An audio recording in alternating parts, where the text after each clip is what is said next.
what are we not talking about that we should be talking about? Wow. A lot. Are you talking about like as a national conversation? That's open-ended, just public discourse. Yeah. About all of it. I mentioned earlier, I had that conversation with Blake Fisher on his podcast. I was reflecting on the 2024 race, and it was like stood out like a sore thumb.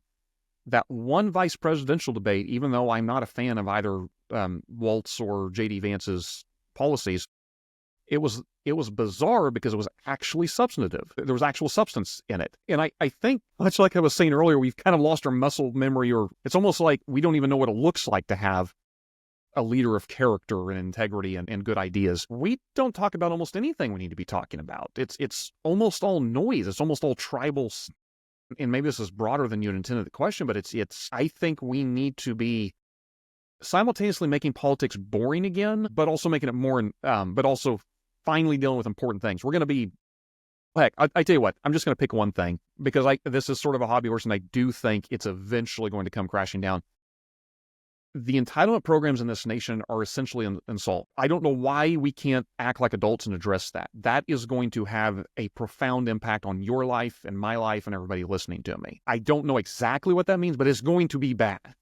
Either we're going to have to severely cut benefits on dear loved ones, or taxes are going to go way up, or both, probably both. And the fact that we just can't talk about that is shameful. And for people like you and I is dangerous. And at some point, we're going to have to pay the debt. It's coming, and it's time we stop pretending like that's just not an issue in our near future.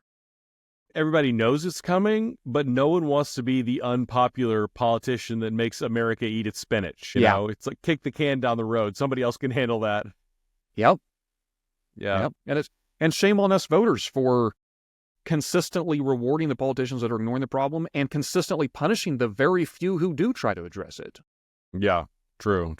I mean, it would be like if a politician came up and said, for the long-term stability and growth of the nation, we're going to have a recession as soon as I get into office. Yep. It's like, you're not going to win. No matter how good of an idea it is, you're not going to win. I know.